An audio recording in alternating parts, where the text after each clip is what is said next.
إن الحمد لله نحمده ونستعينه ونستغفره ونعوذ بالله من شرور أنفسنا ومن سيئات أعمالنا من يهده الله فلا مضل له ومن يضلل فلا هادي له وأشهد أن لا إله إلا الله وحده لا شريك له وأشهد أن محمدا عبده ورسوله صلى الله تعالى عليه وعلى آله وصحبه وسلم تسليما كثيرا أما بعد فقد قال الإمام البخاري رحمه الله تعالى باب القصاص يوم القيامة وهي الحاقة لأن فيها الثواب وهواق الأمور الحقة والحاقة واحد والقارية والغاشية والصاخة والتغابن غبن أهل الجنة أهل النار.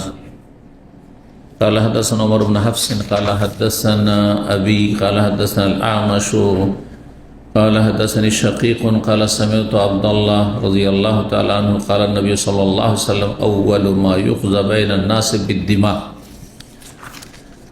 সম্মানিত ভাতৃমণ্ডলী, আল্লাহ রাব্বুল আলামিনের প্রশংসা এবং প্রিয় নবী সাল্লাল্লাহু আলাইহি সাল্লামের উপর সালাত ও সালামের পর আজ বুধবার 19 জিলকাদা 1447 হিজরি মোতাবেক 6 মে 2026 আমাদের ধারাবাহিক আলোচনা সহিহুল বুখারীর কিতাবুর রিকাক হৃদয় স্পর্শী বিষয় পর্ব নম্বর 16।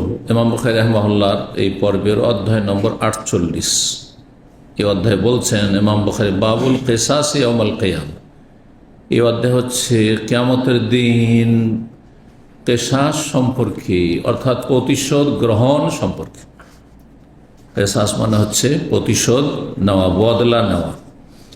কিয়ামতের দিনে দুনিয়ায় যারা জুলমের শিকার হয়েছে, নির্যাতিত হয়েছে, যে কোনো কারণে নির্যাতিত হোক না কেন, নির্যাতিত হয়েছে, তারা জালেমদের থেকে দুনিয়ায় বদলা নিতে পারেনি বা নিয়ে দেওয়া হয়নি শাসকদের পক্ষ থেকে। কিয়ামতের দিনে তখন তার বদলা হবে, কিসাস হবে। তারপরে পরিষ্কার পরিচ্ছন্ন হয়ে এই পাপের অপবিত্রতা থেকে পাক হলেই তখন জান্নাতে যেতে পারবে। আর না হলে যদি এ প্রতিশোধ হতে হতে, বদলা হতে হতে সব নেকি শেষ হয়ে গেল, পরের গুনাহ নিয়ে জাহান্নামে চলে যাবে। হুকুকুল ইবাদ, যে বান্দার হক নষ্ট করেছে, আল্লাহর হকের ক্ষেত্রে আল্লাহ রাব্বুল আলামিন তিনি ইচ্ছা করলে সব গুনাহ মাফ করে দেবেন, শিরক কুফরি গুনাহ ছাড়া। ইন্নাল্লাহা ইয়াগফিরু যুনুবা জামিআ। যদিও মানুষ তওবা নাও করে, আল্লাহ ইচ্ছা করলে বিনা তওবা তো তার রহমতে মাফ করতে পারে। তওবা করলে তো সব গুনাহ মাফ হবে, কাফের গুনাহ মাফ হবে। হ্যাঁ, যে সকালবেলা কাফের ছিল, নাস্তিক ছিল অথবা অমুসলিম ছিল, আর এখন কলমা পড়ে নিয়েছে, তো তার গুনাহ মাফ হয়ে গেল না? তাহলে শিরক কুফরির গুনাহ সব মাফ হয়ে যাবে তওবা করলে, কিন্তু বিনা তওবাতে শিরকের গুনাহ মাফ হবে না, কুফরের গুনাহ মাফ হবে না, ঈমান ভঙ্গ করে গেছে এমন গুনাহ মাফ হবে না। অন্য গুনাহ যদি থাকে, হ্যাঁ, সুদ ঘুষ মানে মুক্ত, মোট কথা আল্লাহর হকের ক্ষেত্রে, আল্লাহর হকের ক্ষেত্রে রোজা ছেড়েছে, যাকাত হজ ইত্যাদি করেনি বা কিছু, হ্যাঁ, বেহায়া বেপরদা চলেছে, আল্লাহর হক নষ্ট করেছে। এক কথায় আল্লাহর হক যদি নষ্ট করে থাকে, আল্লাহ ইচ্ছা করলে কাউকে তার রহমতে মাফ করতে পারেন, আবার সাজা শাস্তি দিয়েও মাফ করতে পারেন। আল্লাহর ক্ষমা দুই রকম, আল্লাহর ক্ষমা দুই রকম। শাস্তি দিয়ে আল্লাহ মাফ করতে পারেন, শাস্তি অনেক বেশি ছিল হালকাও করতে পারেন, আবার বিনা শাস্তিতে আল্লাহ তার বিশেষ রহমতে মাফ করতে পারেন, অথবা নবী সাল্লাল্লাহু আলাইহি ওয়াসাল্লাম বা সিদ্দিকিন, শুহাদা, আম্বিয়াদের শাফাআতে সুপারিশ মাফ করতে পারেন। মানুষের ক্ষমা পাওয়ার মেলা উপায় আছে, 10টি উপায় ইমাম ইবনে তাইমিয়া রাহিমাহুল্লাহ বর্ণনা করেছেন। কিন্তু মানুষের হক যদি নষ্ট করে, কেউ কাউকে মারে, কেউ কাউকে খুন করে, কেউ করে বেঈমানি করে, হ্যাঁ, কেউ মানসিক শারীরিক জুলম অত্যাচার করে, বিভিন্ন রকমের, যে অন্যায়, ধার কর্জা নিয়েছে দেয়নি, হ্যাঁ, জমি জায়গা দখল করেছে ইত্যাদি। এক কথায় মানুষের হক যদি কেউ নষ্ট করে, মানুষকে কষ্ট দেয়, তাহলে আল্লাহ মাফ করবেন না, আল্লাহ মাফ করতে পারবেন না। কথাটি বেয়াদবি। আমাদের দেশের বক্তারা এরকম মূর্খামি কথাবার্তা বলে যে মানুষের হক নষ্ট করে আল্লাহ মাফ করতে পারবেন। আল্লাহ সব কিছু করতে পারবেন। আল্লাহ করলে সেই কাদির পড়ছেন, আর এই কথা কি করে বলছেন? কিন্তু আল্লাহ করবেন না। আল্লাহ রাব্বুল আলামিনের ন্যায় নীতির ইনসাফের সুবিচারের দাবি হচ্ছে যে তিনি মানুষের হক, মানুষ না মাফ করলে তিনি মাফ করবেন না। কিন্তু আল্লাহ রাব্বুল আলামিন যদি চান যে ওই বান্দাকে আমি তার বদলা দিয়ে, যে জুলমের শিকার বদলা দিয়ে আমি রাজি করে দেব, যে যা এ তো জুলুম করেছিল, তোকে হ্যাঁ যা তোর ক্ষতি হয়েছে তার সাথে অনেক বেশি দিয়ে দিলাম, আর একে মাফ করে দিলাম, অসুবিধা আছে? তাহলে এইরকম বাড়াবাড়ি কথাবার্তা বক্তারা কিছু বলে থাকে, এরা আলেম নয় আসলে। আল্লাহ সব কিছু করতে সক্ষম, কিন্তু আল্লাহ কিছু কাজ করবেন না, অনুগ্রহপূর্বক করবেন না, তার ইনসাফ সুবিচারের বাস্তবায়নের জন্য তিনি করবেন না, ইত্যাদি।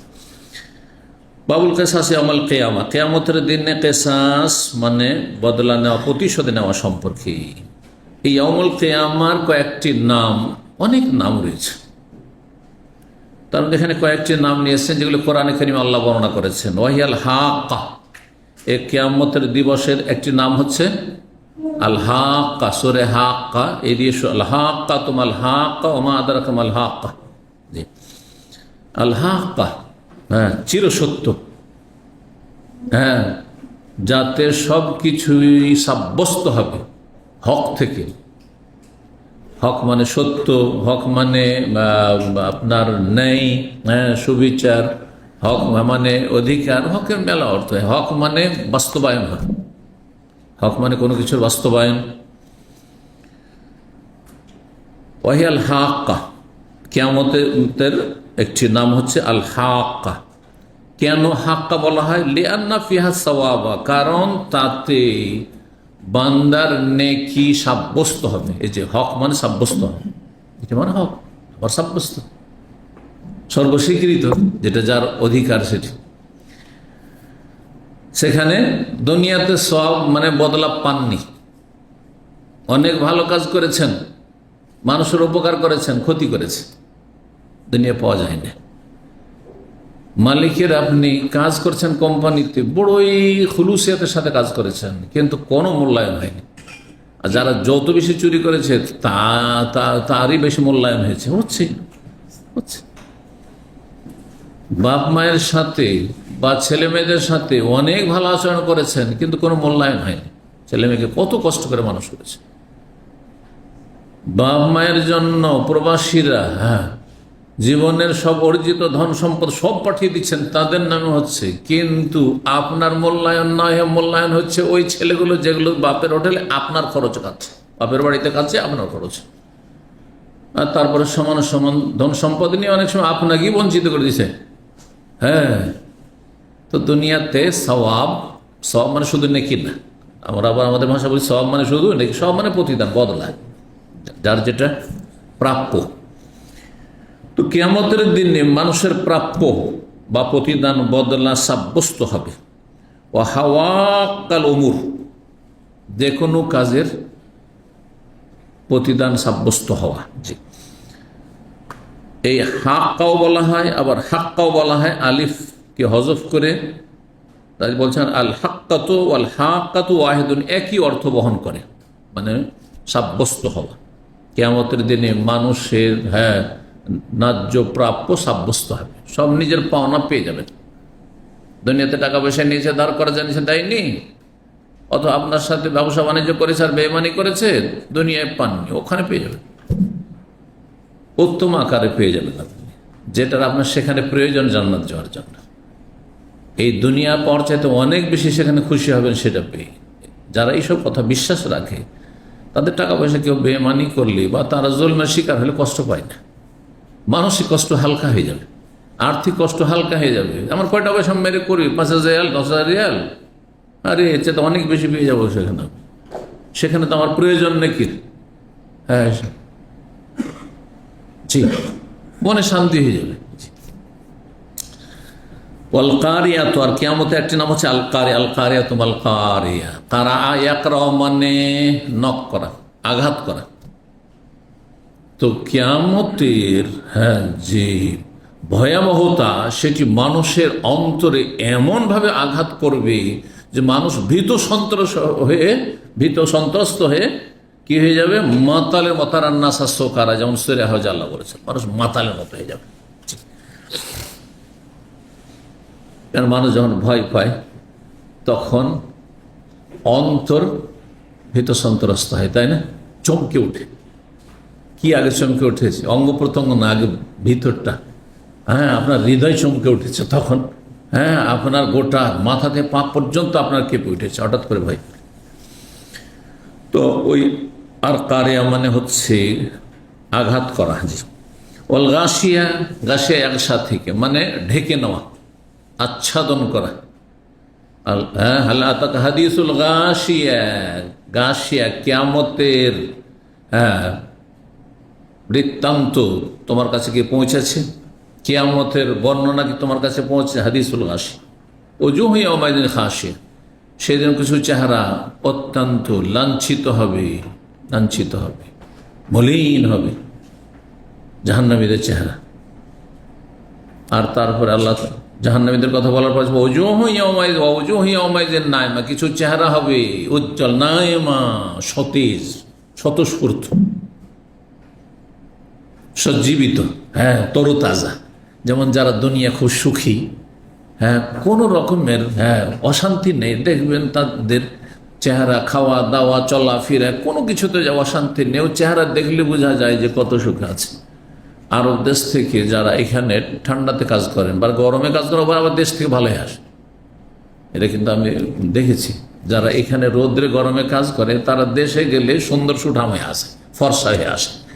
আর আমাদের মতো যারা ছায়াতে এখানে কাজ করি, দেশে গিয়ে এক সপ্তাহ থাকলে চেহারা কালো হয়ে। একবার এক পুলিশ আমাকে ট্রেন থেকে, তখন ট্রেনে, আমি দিল্লি থেকে ট্রেনে যাচ্ছি, আজকাল তো ট্রেনে যাই, তো এক সময় ছিল ছাত্র জীবন অথবা ছাত্র জীবনের পরে পড়েছিল ট্রেন, এক্সপ্রেস ট্রেন, বেশি সময় লাগে। ট্রেন থেকে নেমেছি, কোথা থেকে আসছেন? তো আমি দেখছি একে যদি বলি এরা তো হচ্ছে চোর, সব এরা তো ঘুষখোর, হারামখোর। তো এই যদি বলি যে আমি সৌদি আরব থেকে আসি, বিদেশ থেকে আসছি, তো পয়সা ছাড়া তো মাল সামান নিজে দেবে না, তা আমি যে দিল্লি থেকে আসছি, বলছেন না, আমাকে বলছেন না, তো দিল্লি থেকে আসছি, মিথ্যা কথা কি রে? এটার নাম তৌরিয়া। আমি সৌদি আরব থেকে আসছি, এত দূর তোকে বলার কোনো প্রয়োজন, ও কোন আমার হিতাকাঙ্ক্ষী যোগ, আমি গোটা সব আমার কাহিনী বয়ান করব। আমি সেখান থেকে দিল্লি নেমেছি, দিল্লি নেমে সেখান থেকে আবার যাচ্ছি আমি বাই ট্রেন, দিল্লি থেকে আসছি। কথা সত্য না? ইব্রাহিম আলাইহিস সালাম এইরকমই 3টি কথা বলেছিলেন, আসলে মূলত কথাগুলি সত্য ছিল। কথা বলছেন না? বাহ্যিক মনে হচ্ছে যে তিনি তো মিথ্যা কথা বলেন, কিন্তু আসলে মিথ্যা না। এটাকে আরবি ভাষায় তৌরিয়া মানে ঘুরিয়ে পেঁচিয়ে বলা। আমি বলি না টাকা ধার চাইলে আপনাদের, যদি এমন লোক ধার চাই তার হাত ভারী, কি বলবেন? ব্যাংকে টাকা আছে, বাসায় আছে, বলে ভাই আমার কাছে টাকা নেই, পকেটের নেই। ঠিকই, আজকাল পকেটের মানুষ টাকাও রাখে না, 50-100 রিয়াল আছে, মানে টাকা নেই, ওই রকমই। তখন বলছেন না না না আপনি বিদেশ থেকে আসছেন। তা আমি ওকে জিজ্ঞেস করছি কিভাবে বুঝলেন? বলছে আপনার চেহারা বলছে, বলছে ভারতে এইরকম চেহারা নেই। অথচ আমার চাইতে সুন্দর সুন্দর মানুষ আছে দেশে, কিন্তু চেহারায় যে একটা গ্লেজ আছে, হ্যাঁ কথা বলছেন না, সেটা দেখে বলছে যে এই চেহারা বিদেশি চেহারা। মানুষের কাছে এসব মানে এইরকম পরিস্থিতির শিকারে অনেক কিছু শেখা যায়। জি, তো যাই হোক, কি বলছিলাম? গাশিয়া, গাশিয়া যে কিয়ামতের একটি নাম, ওই সূরায় কি রয়েছে? ওজুহু ওয়া ওজুহু ইয়াওমাইযিন নাঈমা, সেদিন বেশ কিছু চেহারা, জান্নাতীদের মুখমণ্ডল চেহারা বড়ই কি হবে? হ্যাঁ সতেজ হবে, সজ্জীবিত হবে, দেখতেই সুন্দর লাগবে, দেখতেই সুন্দর লাগবে। লিসাইহা রাদিয়া, দুনিয়া যে মেহনত পরিশ্রম করে এসেছে, আমল করেছে, সেই জন্য তাতে সে নিজে সন্তুষ্ট থাকে। যার মনে খুশি আছে তার চেহারা তো খুশি ফুটছে, আর মনে যদি অস্বস্তি অশান্তি থাকে তাহলে যতই হাসার চেষ্টা করুক, চেহারা দেখলে বোঝা যাবে যে না বেচারা অশান্তিতে আছে। জ্ঞানী মানুষরা মানুষের ফেস স্টাডি করে বুঝতে পারবে, খুব কাছের লোকেরা বুঝতে পারে। যতই আপনি হাসেন, কিন্তু আপনার এই হাসা দিয়ে দুঃখ প্রকাশ হচ্ছে, বুঝতে পারেনি? ফি জান্নাতিন আলিয়া, সুউচ্চ জান্নাতে তারা অবস্থান করবে, আল্লাহ বলছেন ইত্যাদি। তো গাশিয়া, এক কথায় সূরা গাশিয়া একটি সূরার নাম। তারপরে সাখা, কিয়ামতের একটি নাম হচ্ছে সাখা। আচ্ছা, গাশিয়া কেন বলা হলো কিয়ামতকে? গাশিয়া মানে কি বললাম? যা ঢেকে নেই। গাশিয়া এক সময় ঢেকে নেওয়া। হ্যাঁ, কিয়ামতের ভয়াবহতা মানুষকে এমনভাবে চারিদিকে বিপদ থেকে ঢেকে নিবে যে মানুষ দিশেহারা হয়ে যাবে। ভাই, আমি বিপদে ডুবে আছি বলছেন না? হ্যাঁ, চারিদিকে আমাকে বিপদ ঘিরে নিয়েছে। ঠিক ওই রকমই ভাষাটি গাশিয়া। সাখা, সাখা হচ্ছে বধির হয়ে যাওয়া। হ্যাঁ, মানে শ্রবণ শক্তি হারিয়ে ফেলা। কান ঠসা, ঠসা বুঝেন তো মনে হয়, ঠসা হয়ে যাওয়া। হ্যাঁ, সাখা কেন? যে সিঙ্গার ফুৎকার হবে, আর সেই কিয়ামতের ভয়াবহতা হবে, আর পৃথিবীর সব কিছু লণ্ডভণ্ড হয়ে সব ধ্বংস হয়ে যাচ্ছে, তাতে মানুষ যেন বধির হয়ে গেছে। এটি ব্যাখ্যা হতে পারে। আর একটি ভাষ্যকারগণ বলেছেন, সেটা হচ্ছে তখন সে আর দুনিয়ার কোনো কথা শোনার আর সুযোগ নেই। দুনিয়া থেকে সে বধির হয়ে গেছে। এখন যা শুনছ আখেরাতের কথা, জান্নাতি না জাহান্নামী, জান্নাতি না জাহান্নামী, আলোচনা দুনিয়ার চলছে না। দুনিয়াতে আপনি মজলিসে যে কয়ে বসেন অথবা রাস্তাঘাটে চলাফেরা করেন, হ্যাঁ, কার বিয়ে শাদীর গল্প চলছে, কার পয়সার গল্প চলছে, কারো বিজনেসের গল্প চলছে, কারো বিদ্যা বুদ্ধির গল্প চলে, কোনো পরিবারে শিক্ষিত হওয়ার গল্প চলছে, বিদেশ যাওয়ার গল্প চলছে। হ্যাঁ, কিন্তু সেখানে হাসরের মাঠে কি থাকবে? শুধু হ্যাঁ, এগুলো থেকে সব বধির হয়ে যাবে, বহিরা হয়ে যাবে। এগুলো শোনার আর সুযোগ নাই, আর জানার সুযোগ নেই। কোনো আলোচনা, এক আলোচনা শুধু জান্নাতি না জাহান্নামী, নাফসি নাফসি, হাই কি হবে, হাই কি হবে। এই জন্য সাখা, সাখা আম্মা পাড়ার একটি সূরায় রয়েছে। জি, ফায়দা জাতিস সাখা, ফায়দা জাতি তাম্মাতুল কুবরা। কিয়ামতের আর নাম হচ্ছে আত-তাম্মাতুল কুবরা, মানে মহা বিপদ। কুবরা মহা, আর তাম্মাতুন মানে হচ্ছে বিপদ।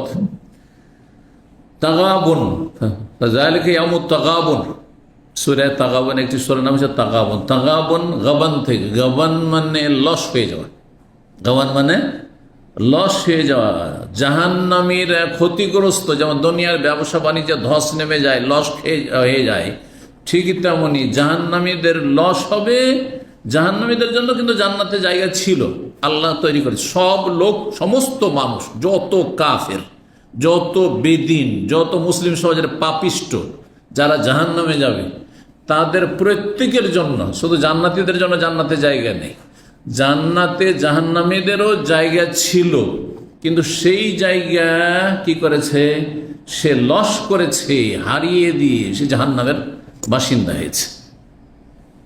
এই জন্য যখন জাহান্নামীদেরকে জাহান্নামে নিক্ষেপ করা হবে, তখন তাদেরকে জান্নাত দেখা হবে, জান্নাত দেখানো হবে, আর বলা হবে যে এইটা তোমার অঞ্চল ছিল, তোমার এলাকা ছিল, এটা তোমার জান্নাতের রাজত্ব ছিল।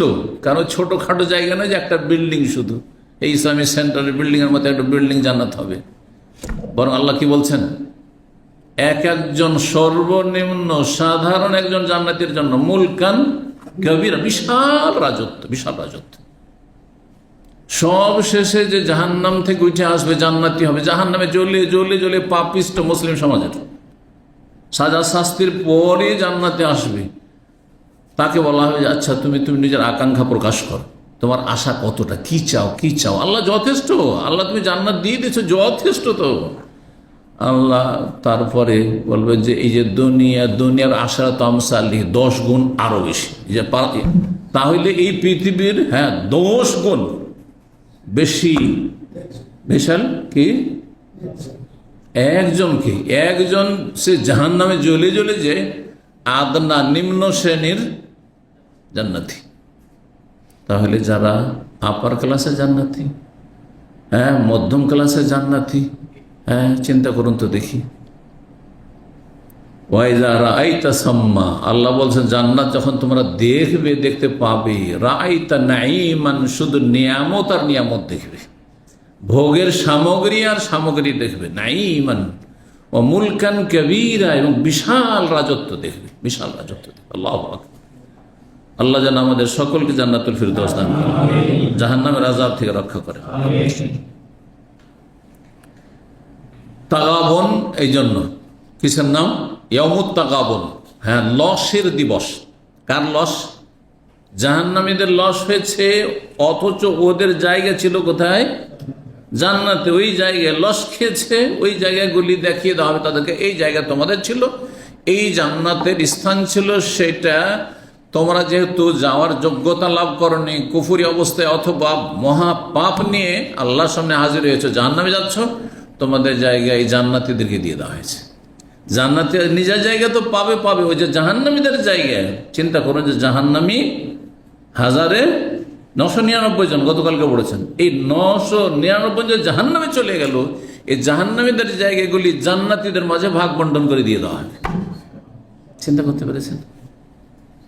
তাগাবুন, একদিকে লস খাচ্ছে জাহান্নামীরা, আর লাভবান হচ্ছে কারা?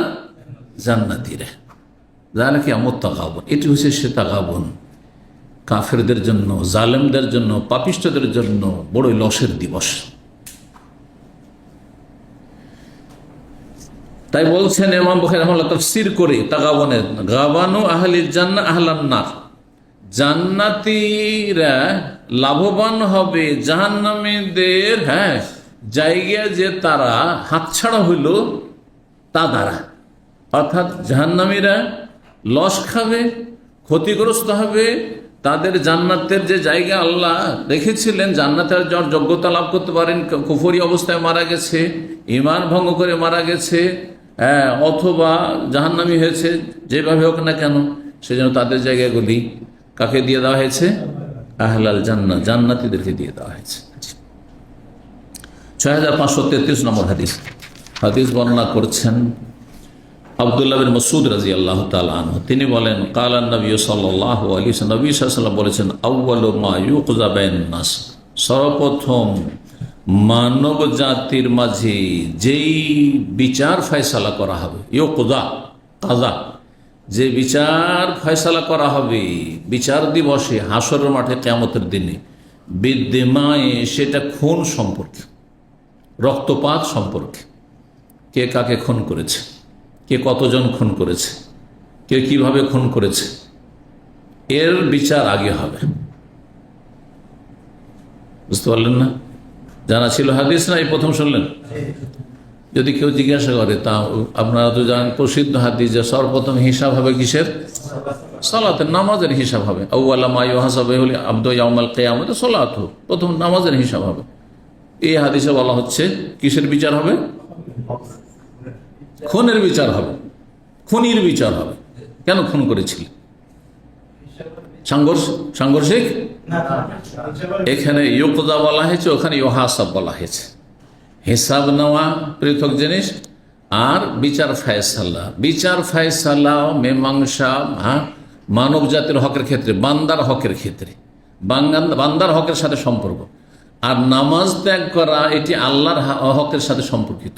যখন আল্লাহর হক নিয়ে জিজ্ঞাসা করা হবে, আল্লাহর হক হচ্ছে 5 ওয়াক্ত সালাত পড়া, আল্লাহর হক হচ্ছে জুমা পড়া, ঈদ পড়া, আল্লাহর হক হচ্ছে সিয়াম রোজা রাখা, আল্লাহর হক হচ্ছে যাকাত দেওয়া, আল্লাহর হক হচ্ছে আপনার হজ করা, উমরা করা, আল্লাহর হক হচ্ছে হিজাব পর্দা করা, আল্লাহর এইরকম বহু আল্লাহ রাব্বুল আলামিনের হক রয়েছে, যেগুলো আল্লাহর হক, ফরজ ওয়াজিব হক। যখন আল্লাহর হকের হিসাব শুরু হবে, প্রথম হিসাব কিসের? সালাত, নামাজের হিসাব হবে। কার? মুসলিমের। কাফেরকে জিজ্ঞাসা করবেন যে নামাজের হিসাব দাও, বিনা হিসাবে জাহান্নাম। এই জন্য শুনে রাখেন, মানুষ কিয়ামতের দিন 3 ভাগে বিভক্ত হবে। একদল বিনা হিসাবে জান্নাত, আল্লাহুম্মা জাআলনা মিনহুম, তাদের দলে আল্লাহ শামিল করেন। বিনা হিসাবে, বিনা আযাব, বিনা হিসাবে জান্নাত। আর আরেক দল বিনা হিসাবে জাহান্নাম, কোনো হিসাবেরই প্রয়োজন নেই। কোরআনে কারীমে আল্লাহ ইরশাদ করেছেন সূরাতুল কাহফ, ফালা নুকিমু লাহুম ইয়াওমাল কিয়ামাতি ওয়াজনা, তাদের জন্য আমি দাঁড়ি পাল্লাই তো কায়েম করব না, দাঁড়ি পাল্লাই দরকার নেই, বিনা হিসাবে জাহান্নাম। কারণ কিসের হিসাব হবে? কাফের। সুতরাং যদি কিছু কল্যাণমূলক কাজ করে গিয়ে থাকে, মানুষের উপকার করে থাকে, দুনিয়ায় দিয়ে তো আল্লাহ তাড়িয়ে দিয়েছেন, যা নিয়ে যা, সুস্থতা নিয়ে গেছিস, খ্যাতি নিয়ে গেছিস, নেতৃত্ব নিয়ে গেছিস, দুনিয়ার দীর্ঘায়ু হওয়া নিয়ে গেছিস, দুনিয়ার মেলা কিছু মালধন ইত্যাদি দিয়ে দিয়েছি, পারিবারিক সামাজিক ইত্যাদি দিয়ে দিয়েছি অনেক কিছুই। ব্যাস, আখেরাতে পাওয়ার জন্য শর্ত ছিল তাওহীদ লা ইলাহা ইল্লাল্লাহ, সেটা ছিল না। সুতরাং ফালা নুকিমু লাহুম ইয়াওমাল কিয়ামাতি ওয়াজনা, কোনো দাড়ি পাল্লা কায়েম হবে না। যে মুশরিক মারা গেছে, দুর্গা পূজা করে মারা গেছে, আল্লাহ ছাড়া অন্যের ইবাদত করে মারা গেছে, আল্লাহ ছাড়া অন্যকে সেজদা করেছে, অথবা নাস্তিক জন্মসূত্রে কাফের, অথবা মুসলিম কিন্তু কুফরি, বড় কুফরির মাধ্যমে সে কাফের হয়ে গেছে, জ্যোতিষী, এই ধরনের যেগুলো ঈমান ভঙ্গকারী বিষয় প্রসিদ্ধ যে 10টি রয়েছে সেগুলি এখানে মনে রাখতে হবে। এদের জন্য বিনা হিসাবে জাহান্নাম, বিনা হিসাবে জান্নাত একদল, আর একদল বিনা হিসাবে জাহান্নাম। আর যারা মুসলিম মুমিন, যুগে যুগে প্রত্যেক উম্মতের মুমিন মুসলিম, কিন্তু কিছু পাপ রয়েছে, বিনা হিসাবে জান্নাতে যেতে পারছে না, আর জাহান্নামও নাই, তাহলে হিসাব হবে তারপরে জান্নাত, হিসাব হবে তারপরে জান্নাত। যারা যাবে তারা দুই ভাগে বিভক্ত। কিছু মানুষ আছে হিসাব হয়ে আযাবও কিছু হবে তারপরে জান্নাত, কারণ কিছু কাবিরা গুনাহ আছে এবং সেগুলি থেকে তওবা করে আসেনি, সুতরাং কিছু পানিশমেন্ট, কবরের আযাব দিয়ে এখনো মাফ হয়নি, বাকি আছে, জাহান্নাম থেকে ঘুরে আসতে হবে কিছু। তো যারা হিসাব নিকাশ হয়ে জাহান্নামে যাবে, জান্নাতে যাবে মুসলিম মুমিন যুগে যুগের, তাদের একদল হবে যে হিসাব হবে আর জান্নাতি হবে, কিন্তু তার সাথে আযাব হবে, হিসাব হইল আর আযাব। আর একদল হচ্ছে হিসাব হবে কিন্তু আযাব হবে না। তাদের হিসাব সম্পর্কে আল্লাহ কোরআনে কারিমে বলেছেন, ফাআম্মা মান উতিয়া কিতাবাহু বিয়ামিনিহি ফাসাউফা ইউহাসাবু হিসাবান ইয়াসীরা, যাদের ডান হাতে আমলনামা দেওয়া হবে, যারা জান্নাতি, তাদের খুব সহজ হিসাব হবে। এই সহজ হিসাবের কথা আসছে হাদিসে, আজকে হয়তো সেখানে পৌঁছে যাবো ইনশাআল্লাহ। সেটা হচ্ছে আল্লাহ শুধু তাদের পাপগুলো, গুনার আমলনামা পেশ করবেন, তাদের কর্মলিপি আমলনামা পেশ করবেন আর বলবেন এটা করেছো, এটা করেছে, এটা করেছে, এটা করেছে, এটা করেছে, সেভাবে গেলাম, শেষ জাহান্নামে তো যেতে হবে। আল্লাহ বলবেন যে দুনিয়াতে কাউকে জানতে দিনি, লুকিয়ে রেখেছিলাম তোমার দোষ ত্রুটি পাপগুলি, এখন তোমাকে ক্ষমা করে দিলাম। আল্লাহু আকবার। আল্লাহ রাব্বুল আলামিনের কাছে আমরা দোয়া করি, আল্লাহ যেন বিনা হিসাবে, বিনা আযাবে আল্লাহ যেন আমাদেরকে জান্নাত দান করেন। তো সর্বপ্রথম বিচার ফয়সালা হবে, ইউকদা, কাজা, আদালতে কাজা হয়, বিচার আল্লাহর আদালতে ফয়সালা হবে মানব সমাজের মাঝে, মুসলিম হোক আর অমুসলিম, কে কাকে খুন করেছে। তাহলে একজন মুসলিম যদি কোনো কাফেরকে খুন করে, যেই কাফেরকে হত্যা করাও জায়েজ নয় আপনার জন্য, আপনার অধিকার না, সেটা হচ্ছে সরকারের অধিকার। হয়তো যদি মুরতাদও হয় তো নিজের হাতে আইন নেওয়া যাবে না যে আপনি আমি করব, এটা আমাদের জায়েজ নাই। যদি সেটা আল্লাহর কালেমা উঁচা করার জন্য হয় তো সেটা আপনার শরীয়ত সম্মত পন্থায় হয়েছে কিনা, আপনি আপনার চিন্তায় ভাবছেন যে আমি যেভাবে বুঝি যে আল্লাহ কালেমা উঁচা করার জন্য আমি জিহাদ করেছি, কিন্তু আপনার নেতৃত্ব কোথায়, কার নেতৃত্বে? যদি কাফেররা ঝাঁপিয়ে পড়তো আপনার মতো লোকদের ওপর, তাহলে ডিফেন্সের প্রতিরক্ষার ব্যবস্থা কোথায়, কোথায় নেতৃত্ব? বিনা নেতৃত্বে জিহাদ নেই। কিন্তু এক শ্রেণীর যুবকরা আজকাল গোমরা হয়ে যাচ্ছে, তারা এই বিষয়গুলি না বোঝার কারণে। তো এই জন্য যাদের সাথে নিরাপত্তার চুক্তি আছে, অমুসলিম কিন্তু নিরাপত্তার চুক্তি আছে, দেশের নাগরিক, আপনার যেমন সেখানে বাস করার অধিকার, তারও বেশ অধিকার, অথবা এই দেশে ভিসা দিয়ে তাদেরকে নিয়ে আসা হয়েছে, সুতরাং আপনার যেমন এখানে রোজগারের আপনার অধিকার আছে, তাদের রোজগারের অধিকার আছে, তারা বৈধ ভিসা নিয়ে এসছে বা বৈধ আপনার যা পন্থা রয়েছে, ভিজিটার, অথবা ট্যুরিস্ট, সে ট্যুরে এসেছে, তাদের অধিকার আছে। সুতরাং তাদের যদি আপনি ক্ষয়ক্ষতি করেন, তাদেরকে যদি হত্যা করেন বা জুলম অত্যাচার করেন, তো হিসাব দিতে হবে। বিশেষ করে প্রথম হিসাব হবে খুনের হিসাব। খুনের ক্ষেত্রে একজন মানুষকে যখন খুন করে, কত বড় অপরাধ জানেন? শুধু একটি গুনাহ হয় না, একজনের হক নষ্ট করা হয় না। কয়টি হক নষ্ট হয় কে বলতে পারবে? যে বলবে হাত তুলবে। কার হক নষ্ট হয়? ব্যাস বলে দিয়ে রেখে তাড়াতাড়ি করেন, এত সময় কোথায়? হ্যাঁ, কয়টা হক নষ্ট হয়? কারণ আজকাল অহরহ খুন হচ্ছে, মুসলিমকে খুন করছে। একজন মানুষ খুন হলে কয়টি হক নষ্ট হয়? মাশাআল্লাহ। হ্যাঁ, কার হক? কার হক? যে খুন করলো তার? হ্যাঁ, যে খুন হইল বলেন যে নিহত ব্যক্তির হক। হ্যাঁ, মকতুল। তারপরে এত না গোলমাল করে না, এতক্ষণ কেন বলতে একজন। হ্যাঁ, তার পরিবারের হক, মানে স্ত্রী ছেলে মেয়েদের হক, কাউকে বিধবা করলো, কাউকে এতিম করলো।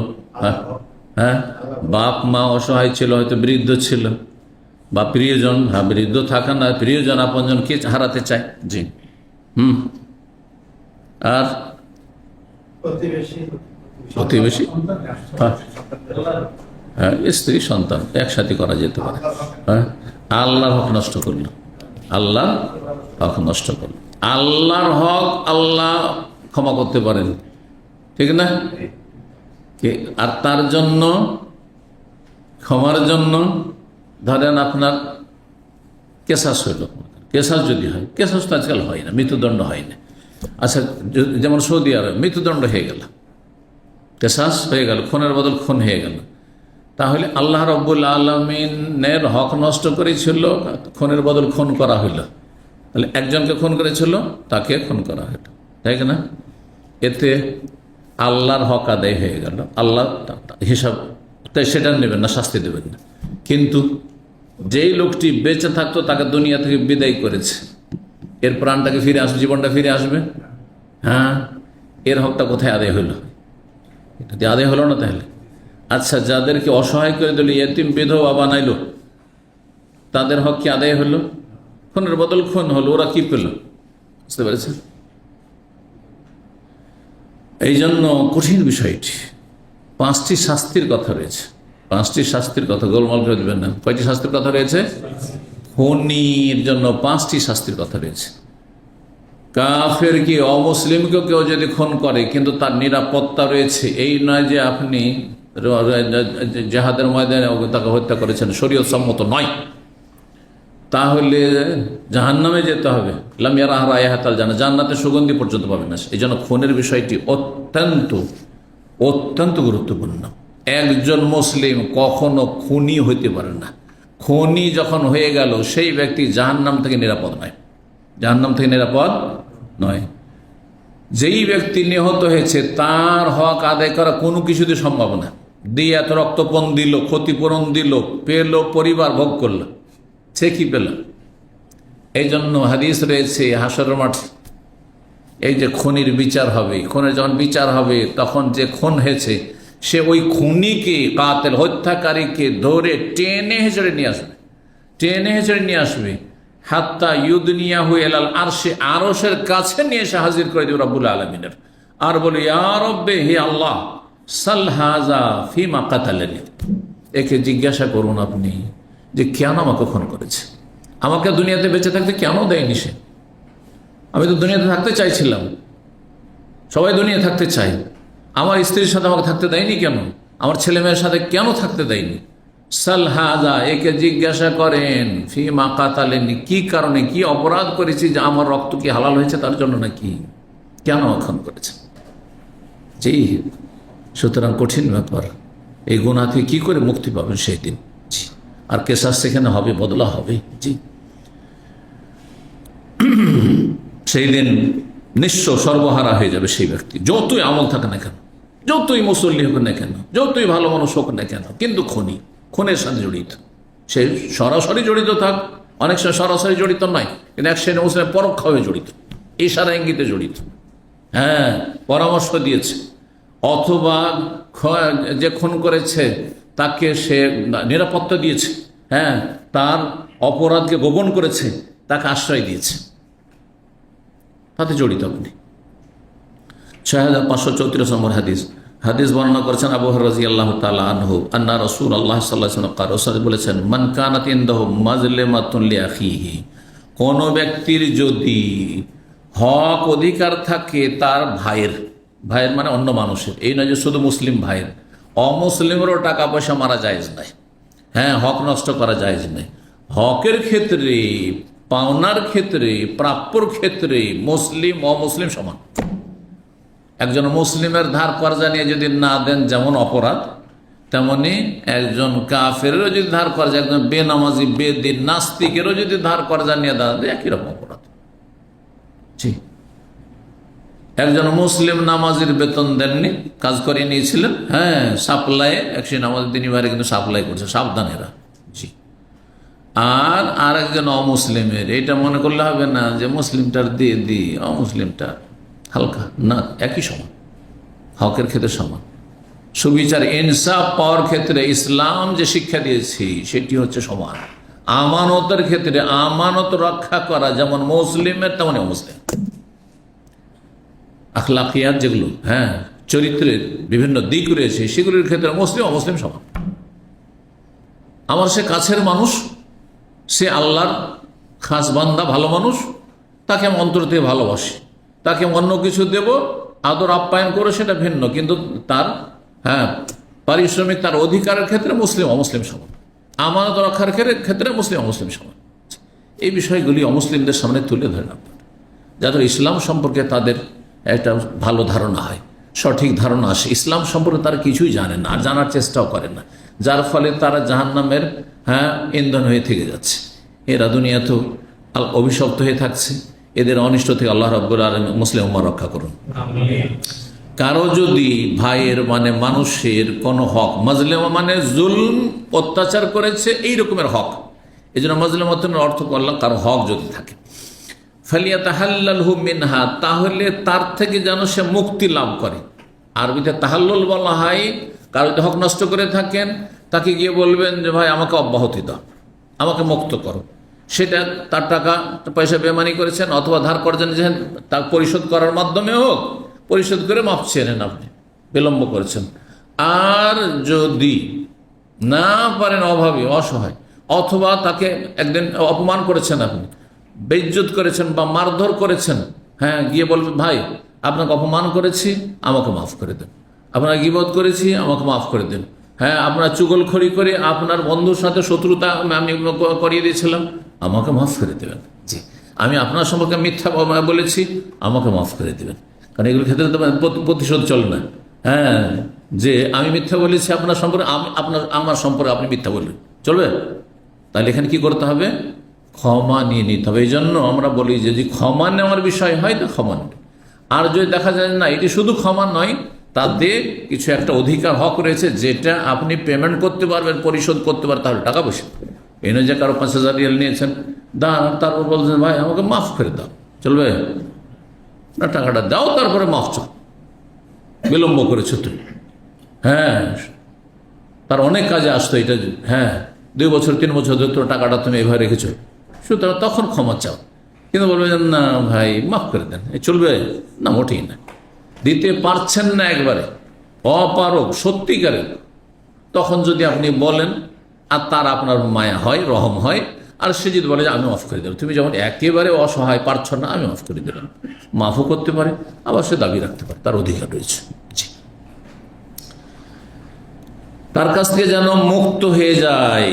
ফাইন্নাহু লাইসা সাম্মা দিনারুন ওয়ালা দিরহাম, কারণ সেখানে হাসরের মাঠে বিচার দিবসে না স্বর্ণ মুদ্রা থাকবে, না রৌপ্য মুদ্রা থাকবে, দিরহাম দিনার কিচ্ছু থাকবে না, রিয়াল ডলার টাকা পয়সা কিচ্ছু থাকবে না।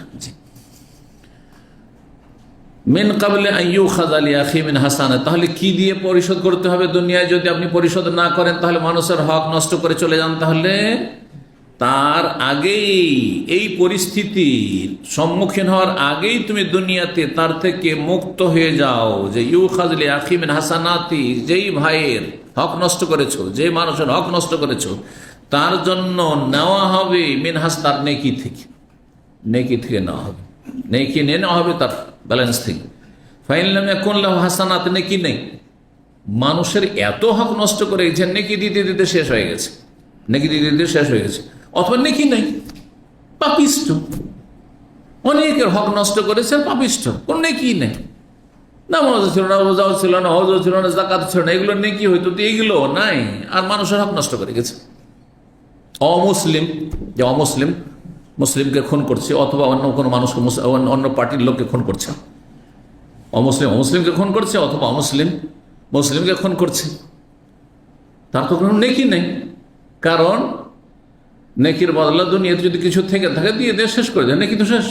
কাফের কোনো নেকি নেই। আল্লাহ বলছেন সূরা নূরে, যাল্লাযীনা কাফারু আমালুহুম কাসারাব, কাফেরদের দুনিয়ার নেকি জনকল্যাণমূলক কাজ অনেক কিছুই যদি করে থাকে, সেগুলি আখেরাতে কেমন হবে? মরিচিকার মতো। মরিচিকা পানির নয়, কিন্তু দেখতে পানির মতো মনে হয়। তো এই লোকও ভাববে, বা তার পরিচিত মুখ যারা চেনে তারা ভাবে যে এই লোকটি তো অনেক জনকল্যাণমূলক কাজ করেছে। ধরেন একজন ডাক্তার অমুসলিম বা নাস্তিক ডাক্তার, মুশরিক ডাক্তার, যার ঈমান নষ্ট, তাওহীদ ছিল না, সে ফ্রি চিকিৎসা করেছে, কত রোগী ভালো হয়েছে, বুঝছেন না? এখন ইয়ে তো ভাবছে, বা আশেপাশে যারা তাকে চেনে, ওই ডাক্তার সাহেবকে চেনে, ভাবছে যে তো অনেক নাকি সব নিয়ে আল্লাহর কাছে এসেছে। আল্লাহ বলছে কাজ সারা এগুলো মরিচিকার মতো, মরিচিকা চিক চিক করা বালু, হ্যাঁ, সেই বালি দেখে মনে হচ্ছে যে পানি, কিন্তু যত কাছাবেন তত বেশি লামিয়ে যে ধসেন, কিছুই পাচ্ছেন না। হ্যাঁ, শুধু মরুভূমি আর মরুভূমি, বালির চর আর বালির চর, নদীর চর শুধু। আল্লাহু আকবার। আখেরাতে কিছুই পাবেন না। ফাইন লামে কুল্লু হাসানাত, যদি নেকি না থাকে ওই খনির, ওই জালেমের, ওই বেঈমানের, ওই অন্যায়কারীর, যে মানুষের হক নষ্ট করে, ওখে জামিন সাইয়্যাতে আখিয়ে, তাহলে ওই ব্যক্তি যার পাওনা রয়েছে, যার হক নষ্ট করে গেছে, তার নেকি গুনাহগুলিকে নেওয়া হবে, ফাতুরিহাত আলাইহি, তারপরে তার কাঁধে চাপিয়ে দেওয়া, মানে তার আমল নামাতে গুনাহগুলি চাপিয়ে দেওয়া। আর গুনাহের উপর গুনাহ, নিজের তো গুনাহ পাপ আছেই আছে, আর অন্যের পাপ নিয়ে জাহান্নামের আরো কঠিন আযাব শাস্তির সম্মুখীন হবে। জাহান্নামের আযাব তো একরকম নেই।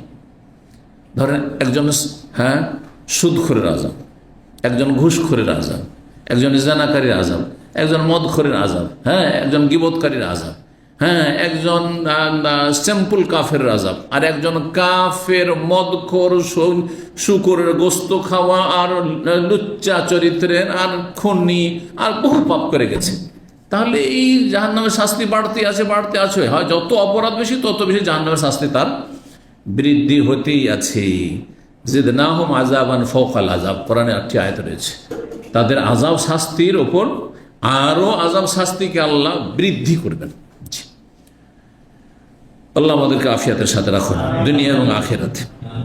6535 নম্বর হাদিস বর্ণনা করছেন আবু সাঈদ খুদরি রাদিয়াল্লাহু তাআলা আনহু। তিনি বলেন, কালা রাসূলুল্লাহ সাল্লাল্লাহু আলাইহি ওয়াসাল্লাম, রাসূলুল্লাহ সাল্লাল্লাহু আলাইহি ওয়াসাল্লাম বলেন, ইয়াখলুসুল মুমিনুনা মিনান নার, মুমিন মুসলিমরা জাহান্নামের ওপর থেকে মুক্তি লাভ করবে। জাহান্নামের ওপর থেকে মুক্তি লাভ করবে কেমন ভাবে? প্রতিটি মানুষকে জাহান্নামের ওপর দিয়ে পার হইতে হবে, জানা আছে না নেই? জাহান্নামের ওপর কি থাকবে? পুল। পুল আরবিতে ওইটাই সেরাত, কিন্তু আমাদের দেশের লোকেরা পুল সেরাত বলে ঠিক ওই রকমই যেমন বলে শবে কাদারের রাত। সব মানে রাত, আর রাত মানে রাত, ডবল রাত বলে আমাদের সমাজ, বলে না আজকে শবে কাদার রাত, বলছে না? কেউ বলছে আজকে লাইলাতুল কাদারের রাত, আর লাইলাতুল মানেও রাত, আর রাত মানে রাত, ডবল রাত কেন? আপনি বুঝেন না, সেই জন্য বলছেন আপনি। তাহলে আপনাকে কি বলতে হবে? হয় আজকে শবে কাদার, বা আজকে কদরের রাত, বা আজকে লাইলাতুল কাদার। ঠিক আছে না? ভাষা বুঝলে আপনি এইভাবে বলতেন। ঠিক ওই রকমই আমাদের দেশি মানুষদের ইসলাম বোঝা হচ্ছে পুল সেরাত পার হইতে হবে। পুল মানে সেরাত, আর সেরাত মানে পুল, আর পুল মানে ব্রিজ। জি, তা বুঝতে পারছেন না? জাহান্নামের ওপর যেটি স্থাপন করবেন আল্লাহ রাব্বুল আলামিন, তার উপর দিয়ে মুসলিম, কাফের, পাপী, ভালো মানুষ সবাইকে পার হইতে হবে। দলিল সূরা মারিয়ামে রয়েছে, আল্লাহ বলছেন, ওয়াইম মিনকুম ইল্লা ওয়ারিদুহা, এমন কোন মানুষ তোমাদের মধ্যে নেই যে জাহান্নামের ওপর দিয়ে পার হবে না। পার হইতেই হবে, জাহান্নামের উপরে যেতেই হবে, এমন কোন ব্যক্তি নবী রাসূল নেই, সবাইকে ওপর দিয়ে যেতে হবে। কানা আলা রাব্বিকা হাতমান মাকদিয়া, এটি তোমার রবের পক্ষ থেকে চূড়ান্ত ফয়সালা, আল্লাহ বলছেন। সুম্মা নুনাজ্জিল লাযিনা তাকাউ, তারপরে জাহান্নামের ওপর দিয়ে সবাইকে যেটা পার হইতে হবে। বরং পার হওয়ার কথা শাব্দিক অর্থ না, এটা ভাব অর্থ বললাম, তাফসীরের অর্থ বললাম। আল্লাহ বলছেন ওয়াইম মিনকুম ইল্লা ওয়ারিদুহা, এমন কোন ব্যক্তি নেই, মানুষ নেই, মুসলিম অমুসলিম, হ্যাঁ ভালো আর কালো, হ্যাঁ, যে সেই জাহান্নামের ঘাটে নামবে না। ওয়ারাদা ইয়ারুদু মানে নামা। এই জন্য মুসা আলাইহিস সালাম যখন মাদিয়ানে গেলেন, হ্যাঁ, যেখানে দুই মেয়ে পানি পান করা ছিল অন্যদের সাথে, কিন্তু দূরে দাঁড়িয়েছিল, আল্লাম্মা ওয়ারাদা মা মাদিয়ান, মাদিয়ানের পানির জায়গায় যখন অবতরণ করলেন, তাহলে প্রতিটি মানুষকে জাহান্নামে কি করতে হবে? অবতরণ করতে হবে, মানে জাহান্নামের উপর দিয়ে পার হইতে হবে, জাহান্নামের পৃষ্ঠদেশ দিয়ে। এটি আল্লাহ চূড়ান্ত ফয়সালা। তারপরে মুক্তি পাবে কে? মুসলিম শুধু না, অতঃপর আমি মুক্তি দেব, রেহাই দেব, নাজাত দেব কাদেরকে? যারা পাপ মুক্ত, আল্লাহ ভীরু ছিল, তাকওয়া অর্জনকারী ছিল। আর তাকওয়া সম্পর্কে সহজ ভাষায় আপনাদেরকে আমি বহুবার বুঝিয়েছি, মনে রাখবেন কথাটি। যারা আল্লাহর ভয়ে ভালো কাজ করে, আল্লাহর ভয়ে মন্দ কথা কাজ থেকে বেঁচে থাকে। আপনি ভালো কথা বলছেন কিসের জন্য? দুনিয়ার কোনো স্বার্থে গরজে নাই। ভালো কাজ করছেন কিসের জন্য? আল্লাহ সন্তুষ্টির জন্য, আল্লাহর ভয়ে। জি, মন্দ কথা কাজ থেকে বেঁচে আছেন কেন? হ্যাঁ, আল্লাহর ভয়ে, দুনিয়ার ভয়ে নয়।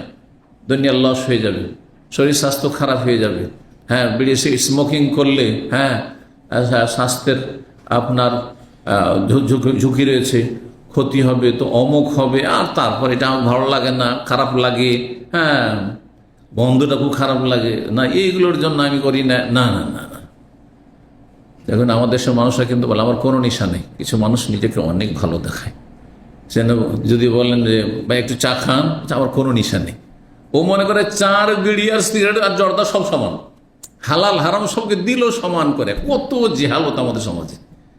বহু মানুষকে জিজ্ঞাসা করেছি চা খান, শেখ আমার কোনো নেশা নেই, মানে চাটা ওর নিশে, ওই সাথে বিস্কিট খায় ওটাও নিশে, তাহলে কেউ চা গাওয়া খায় ওটাও নিশে, এবং গাওয়া খায় বা খেজুর খায় ওটাও নিশে, তাই না? তো মনে করে আমি তো খুব ভালো মানুষ। কি বলতে গিয়ে বলছিলাম কথাটি, যাই হোক ফিরে আসে আসল কথার দিকে। তো জাহান্নামের ওপর দিয়ে পার হইতে হবে। আর হ্যাঁ হ্যাঁ, আচ্ছা আপনার নেশা নেই, ঠিক আছে, ও কথাটা পুরা করে নি। কিসের নেশা নেই? জর্দার নেশা নেই, পানের নেশা নেই, হ্যাঁ, অপচয় করেন না আপনি, জর্দা হারাম, হ্যাঁ, খান না আপনি, কেন? তামাক থেকে তৈরি, তামাক হারাম, হ্যাঁ, এমন হারামের হারাম যে পশু তো খায় না। জি, আর তারপরে আপনার ধূমপান করেন না, বিড়ি সিগারেট খান না, এটা কিসের জন্য? কোথাও ভালো লাগে না, সে মুত্তাকি না, মুত্তাকি না। যদি আমার ভালো লাগে না সেই জন্য, গন্ধটা খুব খারাপ লাগে সেই জন্য, জোরদার গন্ধ আমি বরদাস্ত করতে পারি না, অথবা ডাক্তার আমাকে নিষেধ করেছে সেই জন্য, চলবে? কন্যা কি পাবে? না, কিচ্ছু পাবে না।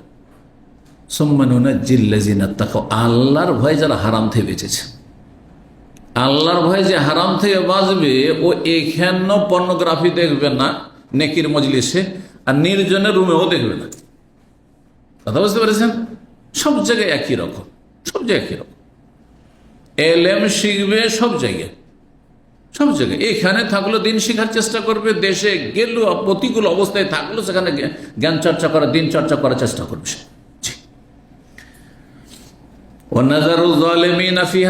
আর জালেমদেরকে সেখানে নত জানু করে জাহান্নামে ছেড়ে দেব। জালেমদেরকে আল্লাহ জাহান্নামে ছেড়ে দিবেন, তার মানে জালেমরা যখন পুল পার হবে জাহান্নামের উপর দিয়ে আছাড় খেয়ে খেয়ে খেয়ে পড়ে যাবে, হ্যাঁ, আর মুমিন মুসলিম যারা মুত্তাকি আল্লাহ ভীরু, যারা জান্নাতি, তারা পার হয়ে চলে যাবে। যারা পার হয়ে যাবে তারা বিভিন্ন স্তরে রয়েছে।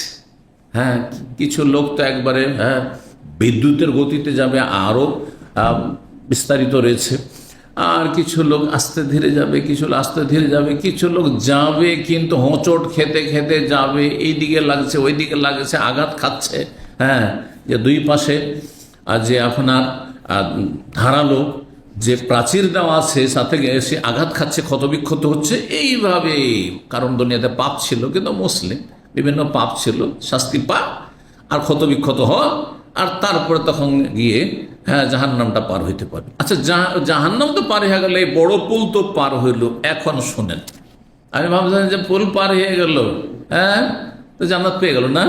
শোনেন, জান্নাতি হবে এরা, কিন্তু আরো বাকি আছে, আর একটা স্তর। এখন জাহান্নামের ওপর থেকে তো গিয়েছে, কিন্তু জান্নাত পর্যন্ত আসতে সময় লাগবে। এখন জান্নাত সামনে আছে, এই জান্নাত জাহান্নামের মাঝখানে একটি ওই বড় পুল যেটির নাম সিরাত, তার চাইতে ছোট, কিন্তু দুনিয়ার হিসাবে সেটি ছোট না, বিশাল। সেটি একটি ব্রিজ রয়েছে, কান্তারাতুন মানে ব্রিজ।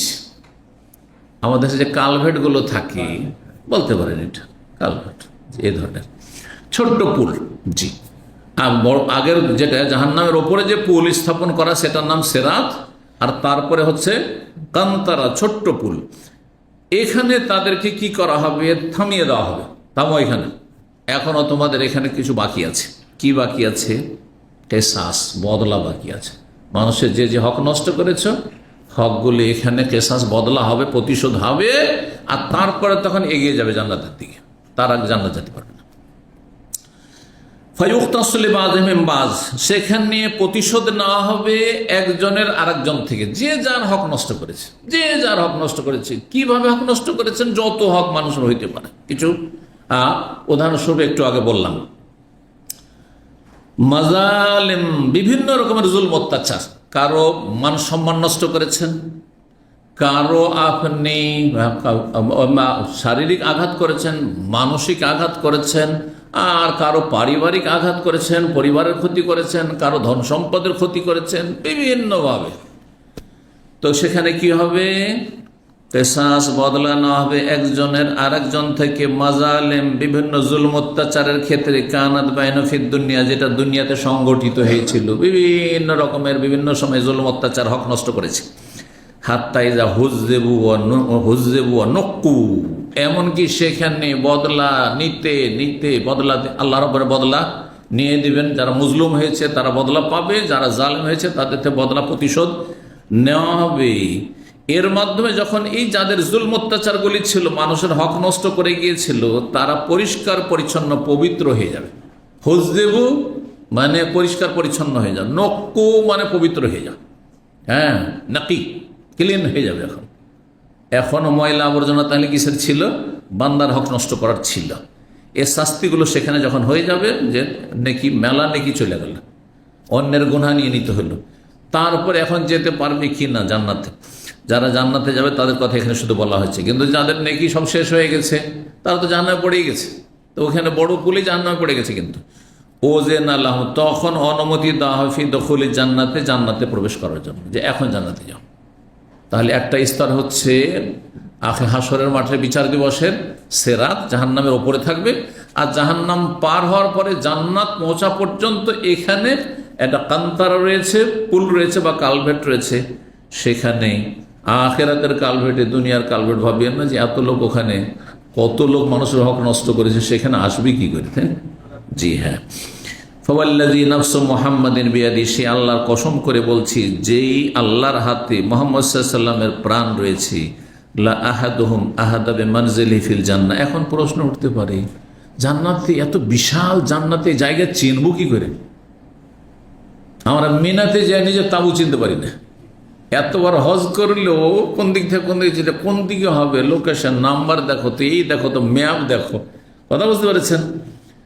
আরাফাতে গিয়ে তো, আরাফাতে আমাদের মতো লোক, পুরাতন মানুষও দিশেহারা হয়ে যায়, যে আরে কোন দিকে যাবো, চারিদিকে তো লোকে লোকারণ্য, কোন দিকে যাবো? রাস্তা অনেক সময় ভুল হয়ে যায়। জি, রাস্তাতে বেরিয়েছি যে একটু ঘুরে আসি, দেখি মসজিদে নামার দিক থেকে বা ওই দিক থেকে একটু ঘুরে ফিরে আসি, আর যাওয়ার পর তারপর আসলে নিজের ক্ষমতায় আসতে পারছে না, নিজের জায়গায়। এটা মসজিদে নববীতে একদিনকার ঘটনা। মসজিদে নববীতে এক হাজি সাহেব, অনেকগুলি হাজি, দেশের হাজি সাহেব একসাথে বসে আছেন একটা জায়গায়, মসজিদের এক সাইডে।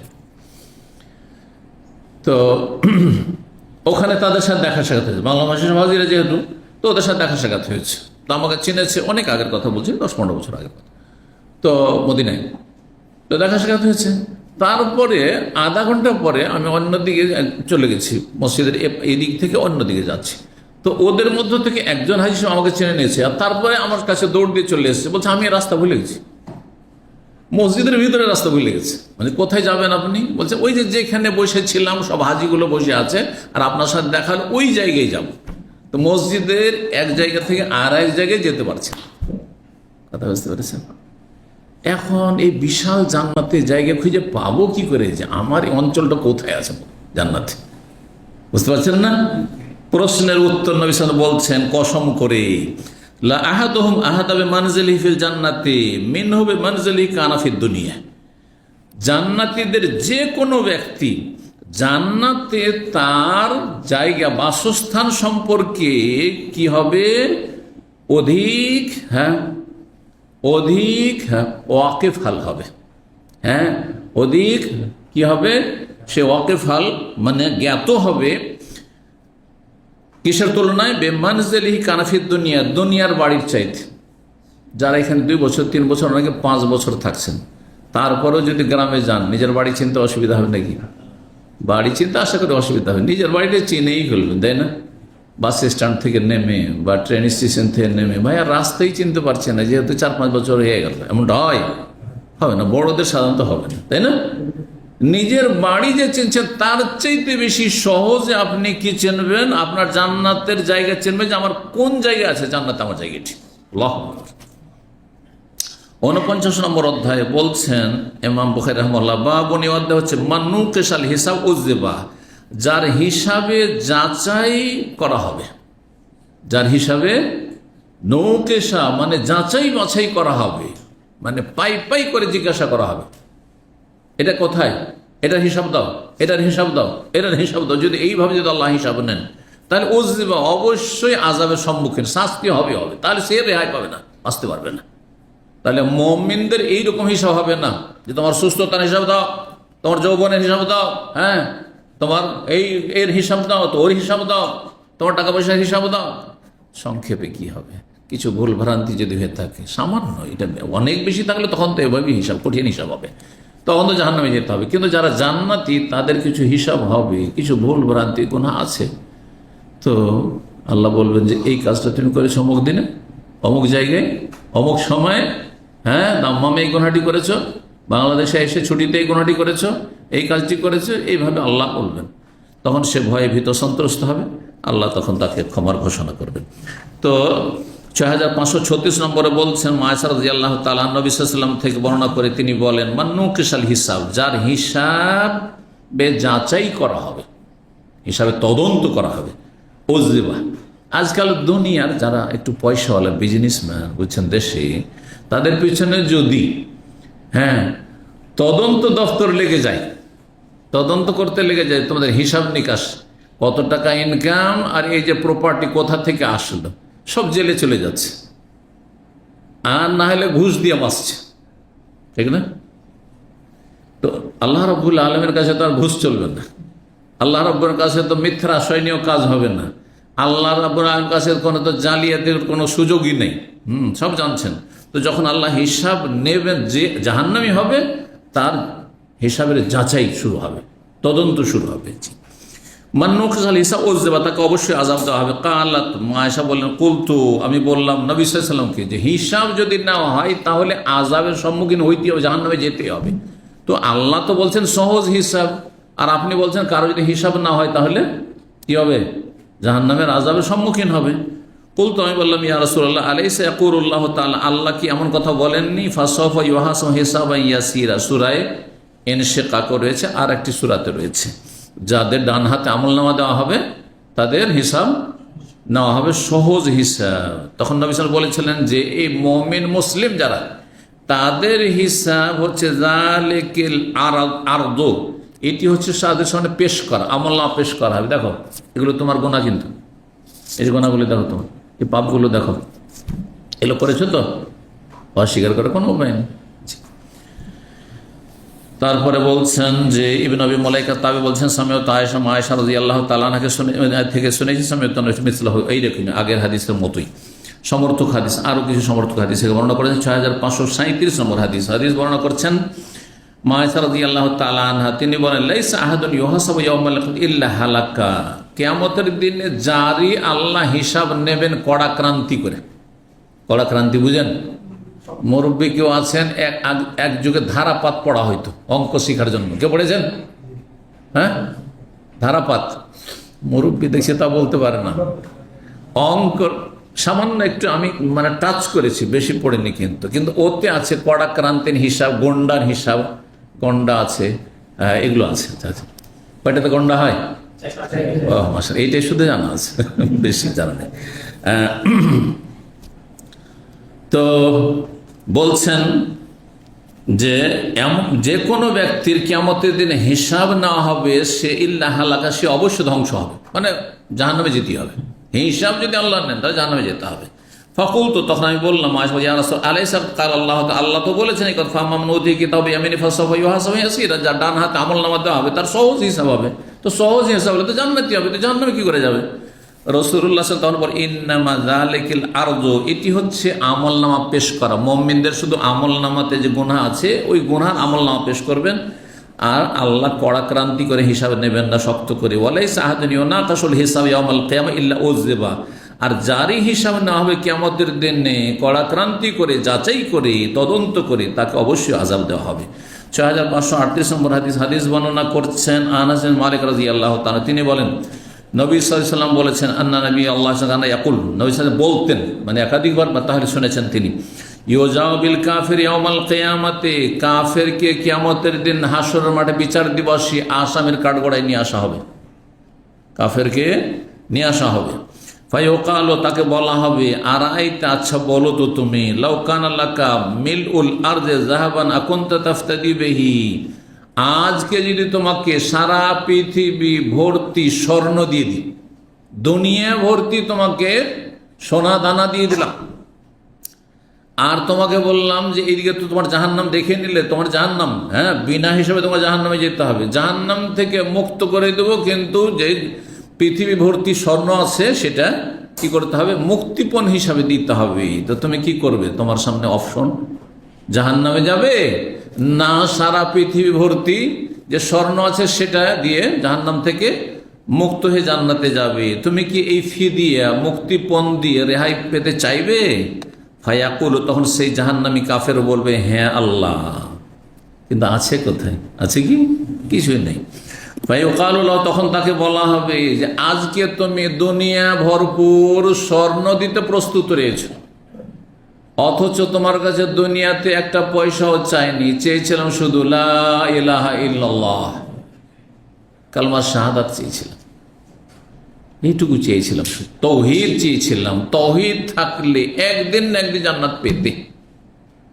5 ওয়াক্ত সালাত চেয়েছিলাম, 1 পয়সা লাগে না, জীবনেও কারো নামাজ পড়তে একটা পয়সা লেগেছে? হ্যাঁ, অমুসলিমদের, হ্যাঁ, ধর্মীয় যে উপাসনালয় সেগুলিতে নাকি কিছু কিছু ধর্ম আছে যেগুলিতে নাকি গিয়ে তাদের চেয়ার বুক করতে হয়, হ্যাঁ, সিট বুক করতে হয়, পয়সা লাগে। কিন্তু আলহামদুলিল্লাহ মুসলিমদের মসজিদে গেলে কোথাও পয়সা লাগে না, একটা পয়সা কি একটা কিছুই লাগে না, লাগে না আলহামদুলিল্লাহ। এমনকি দিন শিখছেন সৌদি আরবে, এটি সৌদি আরবের হাসানাত, কল্যাণ, দিন শিখছেন, অন্য জায়গায় দিন শিখেন, কোর্সে ফিস দিতে হয়, কোর্সের ফিস, অথবা আপনার রেজিস্ট্রেশন ফি দিতে হয়। আপনি এতে রেজিস্ট্রেশন করবেন, কতজন এটা হাজির হবেন, হ্যাঁ, অনলাইনে অফলাইনে সরাসরি এত টাকা আপনি আগে দেন, তারপরে রেজিস্ট্রেশন করেন, নাম লিখান, নোট করেন, তারপরে আপনি ক্লাস করেন। কথা বুঝতে পেরেছেন? এই ব্যবসার কথা আমাকে অনেকে বলেছে, পশ্চিমা দেশের অনেকে আমাকে অফার করে, সেটা আপনার কিচ্ছু করতে হবে না, শুধু অনলাইনে আপনি ক্লাসগুলো করে দিবেন, আর আমরা রেজিস্ট্রেশন ফিস নেব, আর ওখান থেকে আপনার একটা ভাগ থাকবে। আমি যা যাক, আল্লাহ খাইরান।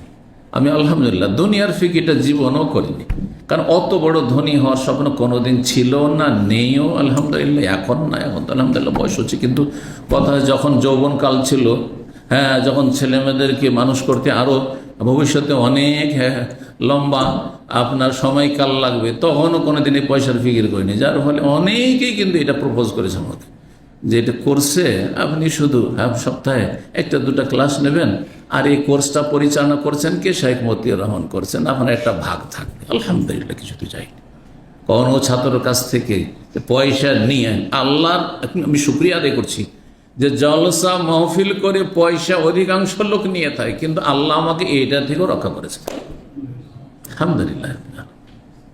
মানুষ যে যাই বলুক বেদাতিরা, কারণ বেদাতি ধর্মই কায়েম আছে মিথ্যার উপর, কিন্তু বাস্তবতা হচ্ছে যে আমরা আলহামদুলিল্লাহ 8 ঘন্টা অফিস জব করে হালাল রিজিক নেই।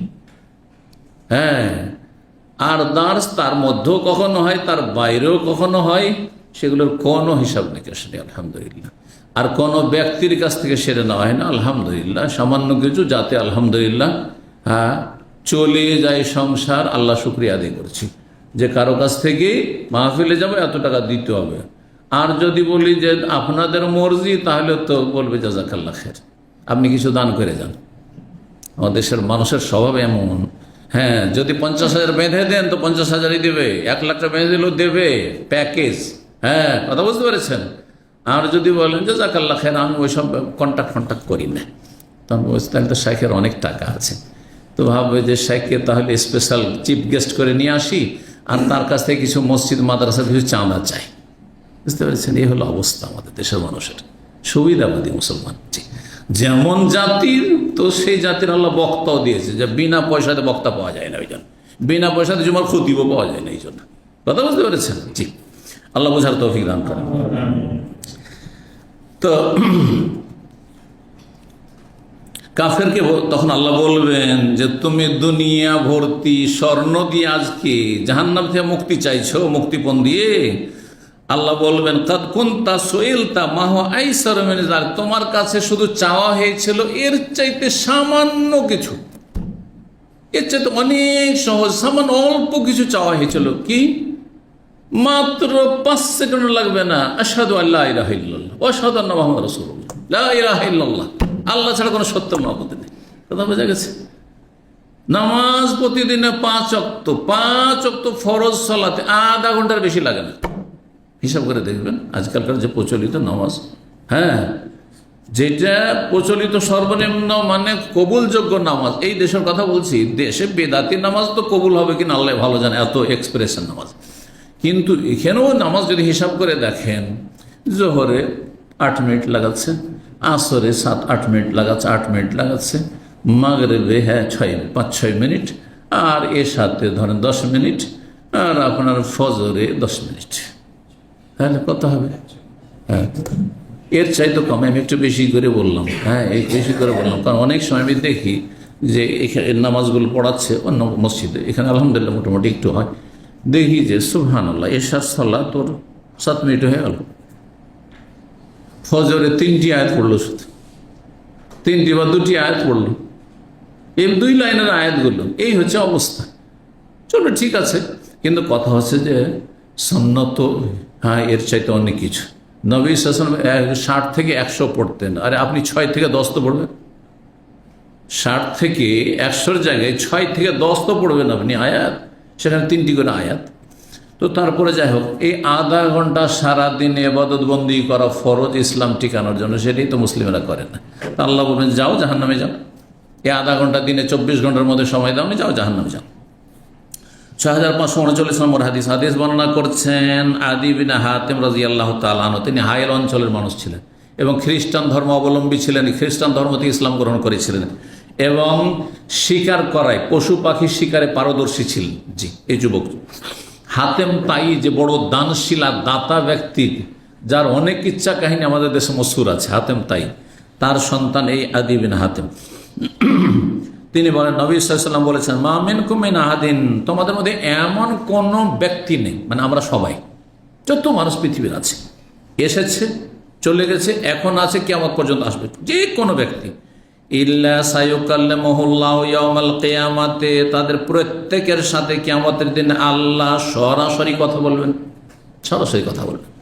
এই নয় যে হিসাব নিচ্ছে জিবরাইল, তো মিকাইল, ইসরাফিল, হাজার হাজার লক্ষ লক্ষ ফেরেশতা হিসাব নিচ্ছে, হ্যাঁ, না, সরাসরি আল্লাহ কথা বলবে সবার সাথে। হ্যাঁ, চিন্তা করছেন যে আমি তো আরবি জানি না, কেমন করে কথা বলবো আল্লাহর সাথে, না? হ্যাঁ, আরবিতেই কথা হবে এমন কোনো দলিল নেই। তারপর আরবি তো হয়, তো সেটা আখেরাত, আল্লাহ আরবি শিখিয়ে দিতে কোনো মুশকিল আছে? হ্যাঁ, আচ্ছা, হাদিসে আরবিতে কবরে প্রশ্ন উত্তর এসছে, সেই জন্য আপনি মনে করছেন আরবিতে মনে জিজ্ঞাসা করা হবে, তো মুখস্থ করিনি। বাঙালিরা কিন্তু এরকম করে ইসলাম বুঝেছে, মনে করে যে আরবিতে রব্বি আল্লাহ, দিনিল ইসলাম, হ্যাঁ, নবী মোহাম্মদ সাল্লাল্লাহু আলাইহি সাল্লাম মুখস্থ করে নেবো, জবাব দিয়ে দেবো। এত সহজ? আরে আপনার ইমান আমলের জোরে জবাব দেবেন, আপনার ইমান আমলের বলে আপনি জবাব দেবেন, আরবি ভাষায় জবাব হবে। এগুলো কথা অবান্তর কথা, এগুলো কথার কোনো ভিত্তি নেই। কথা বুঝতে পেরেছেন না? জি। তো সবার সাথে কথা বল, লাইসা বাইনাহু বাইনাহু তর্জমান, তর্জমান দুটোই পড়া যায়। আরবিতে তর্জমানটা বেশি শুদ্ধ, কিন্তু আমরা তর্জমান বলি কাকে? হ্যাঁ, অনুবাদককে বা দোভাষীকে। আল্লাহর মাঝে এবং ওই যে বান্দা মানুষের মাঝে কোনো দোভাষী থাকবে না, যে ইংলিশ ম্যান তো নিয়ে আসো, কি আরবি বলার জন্য একটা দোভাষী নিয়ে আসো, না না না, কিচ্ছু লাগবে না। সোম্মায়ানুজরু, সে তাকাবি, যখন আল্লাহ জিজ্ঞাসা করবেন সামনের দিকে, ফালায়ারা শাইয়ান কুদ্দাম, সামনে কিছুই দেখতে পাবে না। প্রথম তাকাবি, সামনে কিচ্ছু নেই, কিছুই নেই। ইয়ানজুর বাইনা ইয়াদাইহি, তারপরে আবার সামনে দেখবে, ফাতাস্তাকবিলুন নার, সামনে তখন দেখছে যে উপস্থিত হয়েছে জাহান্নাম, সামনে শুধু জাহান্নাম দেখবে, জাহান্নাম সামনে। ফামান ইসতাতা মিনকুম আন ইয়াত্তাকিয়ান নার, সুতরাং তোমাদের যে কেউ পারে জাহান্নাম থেকে রক্ষা পেতে, ওয়ালাউ বিশিক্কি তামরা, একটি খেজুরও যদি না থাকে, একটা খেজুরের কিছু অংশ দিয়েও পারলো, বেশি পয়সা নেই, আরে 1 রিয়াল নেই, 4 আনা আছে, 8 আনা আছে, তাদের জাহান্নাম থেকে বাঁচার চেষ্টা। সর্বশেষ হাদিস 6540 নম্বর হাদিস বর্ণনা করেছেন নবী সাল্লাল্লাহু আলাইহি ওয়াসাল্লাম, বলছে থেকে আদি বিন হাতিম, আগের বর্ণনাকারী, তিনি বলছেন নবী সাল্লাল্লাহু আলাইহি ওয়াসাল্লাম বলেন, ইত্তাকুন নার, তোমরা জাহান্নামের আগুন থেকে বাঁচো। সুম্মা আরাজা, এই কথা বলার পরে নবী সাল্লাল্লাহু আলাইহি ওয়াসাল্লাম মুখটা ফিরিয়ে নিলেন। ওয়া আশাহা, তিনি উল্টো দিকে ফিরে গেলেন, সামনের দিকে ভেবেছিলেন, বলছে ইত্তাকুন নার, তোমরা জাহান্নামের আগুন থেকে বাঁচো। আর তারপরে নবী সাল্লাল্লাহু আলাইহি ওয়াসাল্লাম মুখটা ফিরালেন, আর তারপরে উল্টো দিকে ফিরে গেলেন, আরো বেশি করে মুখ ফিরিয়ে দিলেন, যেন মনে হচ্ছে সামনে জাহান্নামের আগুন উপস্থিত, জাহান্নামের আগুন একবারে কাছে এসছে সামনে। এই জন্য নবী সাল্লাল্লাহু আলাইহি ওয়াসাল্লাম মুখটাকে হঠাৎ করে টেনে নিলেন আর উল্টো দিকে ফিরে গেলেন। সুম্মা কাল, ওয়া আশাহা মানে ইনসারাফা বা সারাফা ওয়াজহাহু, মুখমণ্ডল ফিরিয়ে নিলেন। সুম্মা কালা, তারপরে বললেন, ইত্তাকুন নার, তোমরা জাহান্নামের আগুন থেকে বাঁচো। সুম্মা আর, তারপর আবার মুখ ফিরিয়ে নিলেন এবং মুখ উল্টো দিকে ফিরে গেলেন। সালাসান, 3 বের করে বললেন নবী সাল্লাল্লাহু আলাইহি ওয়াসাল্লাম, ইত্তাকুন নার, ইত্তাকুন নার, জাহান্নামের আগুন থেকে বাঁচো, জাহান্নামের আগুন থেকে বাঁচো। হাত্তা জানান্না, আমরা ধারণা করলাম নবী সাল্লাল্লাহু আলাইহি ওয়াসাল্লামের এই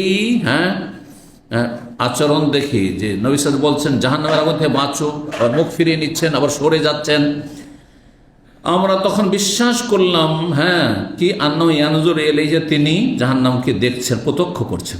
জাহান্নাম নবী সাল্লাল্লাহু আলাইহি ওয়াসাল্লামের সামনে পেশ করা হয়েছে। সুম্মা কাল, তারপরে ইত্তাকুন নার, জাহান্নামের আগুন থেকে বাঁচা, ওয়ালাউ বিশিক্কি তামরা, যদিও খেজুর একটি অংশ দিয়ে হোক না কেন। তারপরে বললেন, ফামান লাম ইয়াজিদ, কারো কাছে একটা খেজুরও নেই, অনেকে আছে দানের রুজি রোজগার নাই, এখানে পয়সাই নেই তার, তো কি দিয়ে দান সাদকা করবেন? তাহলে ফাবি কালিমাতিন তাইয়্যিবা, ভালো কথা দিয়ে, ভালো কথা, সবচেয়ে ভালো কথা, লা ইলাহা ইল্লাল্লাহ, জিকির আজকার করেন, সুবহানাল্লাহ, আলহামদুলিল্লাহ, লা ইলাহা ইল্লাল্লাহ, আল্লাহু আকবার, হাব্বুল কালাম, আল্লাহর কাছে প্রিয় বাণী 4টি, এগুলো করে জিকির আজকার করেন। দান সাদকা করতে পারছেন না তো আচ্ছা, তারপরে ভালো কথা, আল্লাহর জিকির আজকার ছাড়া, কোরআন তেলাওয়াত ছাড়া, হ্যাঁ, ভালো কথা হচ্ছে মানুষের সাথে, আসসালামু আলাইকুম ওয়া রাহমাতুল্লাহি ওয়া বারাকাতুহু, ওয়া আলাইকুম আসসালাম ওয়া রাহমাতুল্লাহ, ভাই কেমন আছেন, শরীর স্বাস্থ্য ভালো, কি খবর? জি, এই যে খোঁজ খবর নিলেন, একজন ভাইকে খুশি করে দিলেন, হ্যাঁ হ্যাঁ, তার সাথে একটু হাসি মুখে সাক্ষাৎ করলেন, এগুলো হচ্ছে কালিমাতুন তাইয়্যিবা, ভালো কথা, যে কোনো ভালো কথা।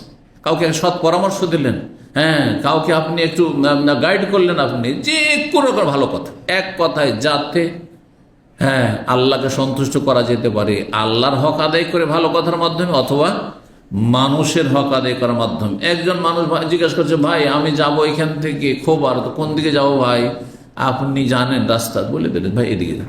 আচ্ছা ভাই, এখানে অমুক ব্যাংকটি কোথায় আছে? ভাই বলছে এখানে কোনো জায়গায় এটিএম আছে। অনেক সময় জিজ্ঞাসা করে, এটিএম আছে? এই যে এখানে এটিএম আছে, চলেন আপনাকে নিয়ে দেখিয়ে দিচ্ছি। ওই তো বেচারা হয়রানি ঘুরে বড়বেন, নিয়ে গেলেন, একবার নিয়ে পৌঁছে দিলেন। যে কোনো ভালো কথা, যে কোনো ভালো কথায় সব নেই, সবে কালিমাতিন তাইয়্যিবা, ভালো কথার দ্বারা জাহান্নাম থেকে বাঁচার চেষ্টা করো। এখানে আজকের আলোচনা শেষ করিও। জাযাকুমুল্লাহ খাইর।